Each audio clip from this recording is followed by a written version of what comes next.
আল্লাহ তাআলা পবিত্র কালামুল্লাহ শরীফের মধ্যে বলেন, যেই ব্যক্তির মধ্যে ঈমান নামক বস্তু বিদ্যমান থাকে, ওই ব্যক্তিটার কানের মধ্যে যখন ঈমানি আওয়াজ এসে যায়, ওই ব্যক্তিটা তখন আর একটা মুহূর্ত ঘরের মধ্যে স্থির থাকতে পারে না, যতক্ষণ না পর্যন্ত ওই জায়গার মধ্যে উপস্থিত না হয়, ততক্ষণ পর্যন্ত তার আত্মার মধ্যে প্রশান্তি আসতে পারে না।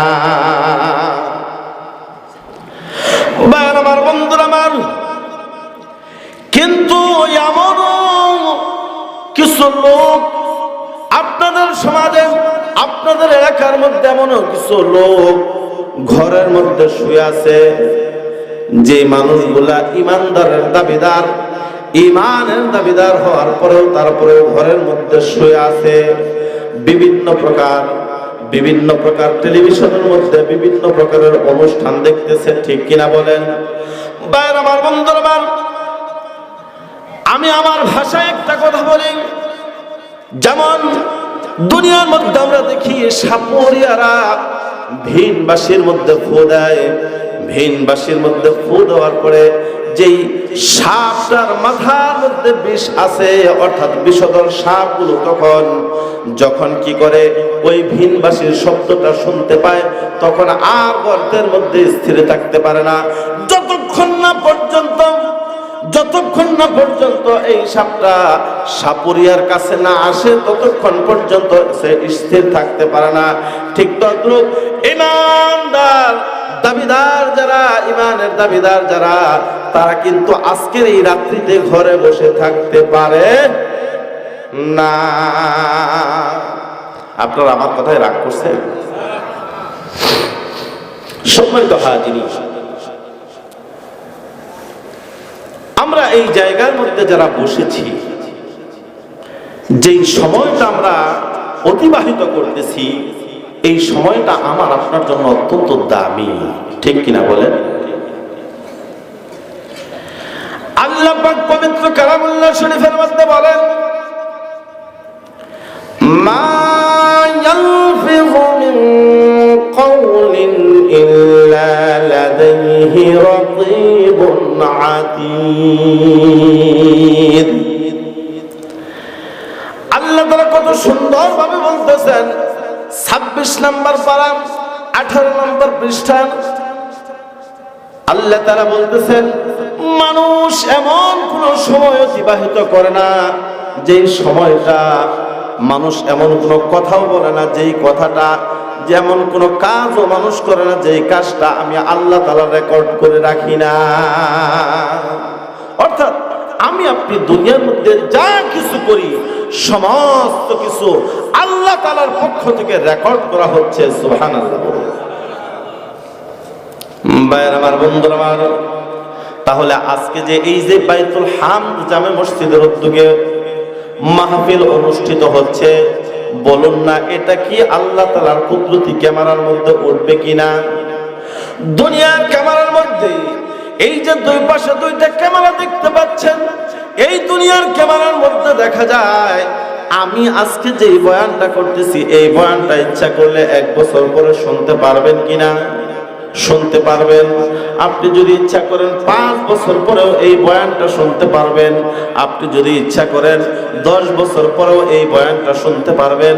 ভাইরা আমার, বন্ধুরা আমার, আল্লাহ তাআলা আমাদেরকে বুদ্ধি এবং দিমাগ দিয়েছেন, এই দিমাগ এবং বুদ্ধি দিয়ে আমরা নিজেরাই ক্যামেরা তৈরি করেছি। মানব জাতি ক্যামেরা তৈরি করার পরে এই ক্যামেরার নিউজ এবং ভিউজ যদি 1 বছর, 2 বছর, 10 বছর পরেও যদি দেখা যায়, 50 বছর পরেও যদি দেখা যায়, বলুন না আমার আল্লাহ যিনি আমাকে আপনাকে সৃষ্টি করেছেন, উনি কি পারবেন না আমার আপনার তামাম জাহানের সমস্ত কিছু ভিডিও করে আমাদেরকে দেখাইতে? পারবেন না? ভাইরা আমার, বন্ধুরা আমার, আরেকটা প্রমাণ আল্লাহ তাআলা সূরা জিলজালের 4 নম্বর আয়াতে কারিমার মধ্যে আল্লাহ তাআলা বলেন, ইয়াউমা ইযিন তুহাদ্দিসু আখবারাহা, আমার আল্লাহ তাআলা বলেন যে যেই জমিনের মধ্যে বসে বসে আপনি কোরআনের আলোচনা শুনতেছেন, আমি কোরআনের আলোচনা করতেছি, এই জমিন আল্লাহ তাআলার কাছে কাল কিয়ামতের ময়দানের সমস্ত বৃত্তান্তগুলো বর্ণনা করে দিবেন। আল্লাহ তাআলার কাছে বলবেন, আয় আল্লাহ তাআলা, তোমার ওই বান্দাটা, তোমার অমুক নামের বান্দাটা বাইতুল হামদ জামে মসজিদের মাহফিলের মধ্যে আগমন করার পরে আমি জমিনের উপরে বসে বসে তোমার এই বান্দাটা কোরআনের আলোচনা শুনেছে, কোরআনের আলোচনা করেছে। আল্লাহ তাআলা মেহেরবানি করে আমার সাক্ষ্যকে গ্রহণ করো, আমার এই সাক্ষ্যকে গ্রহণ করে তোমার এই বান্দাটাকে মেহেরবানি করে মাফ করে দাও। আল্লাহ পাক পবিত্র কালামুল্লাহ শরীফের সূরা আ'রাফের 204 নম্বর আয়াতুল কারীমার মধ্যে আল্লাহ তাআলা বলেন, 9 নম্বর পারা 15 নম্বর পৃষ্ঠা 13 নম্বর লাইনে আল্লাহ তাআলা বলতেছেন, ওয়া ইযা কুরিআল কুরআনু ফাসতামিউ লাহু ওয়া আনসিতু লাআল্লাকুম তুরহামুন। আল্লাহু আকবার বলেন।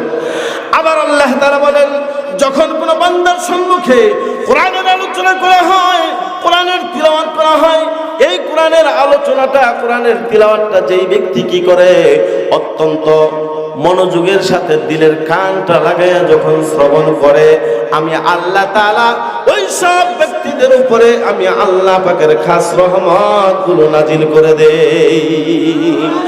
ভাইরা আমার, বন্ধুরা আমার, আল্লাহ তাআলা বলেন, শুধুই কি রহমত নাজিল করি, শুধুই রহমত নাজিল করি না, আমি আল্লাহ তাআলা আমার বান্দার তামাম জীবনের সমস্ত গুনাহগুলো আমি আল্লাহ তাআলা মাফ করে দেই।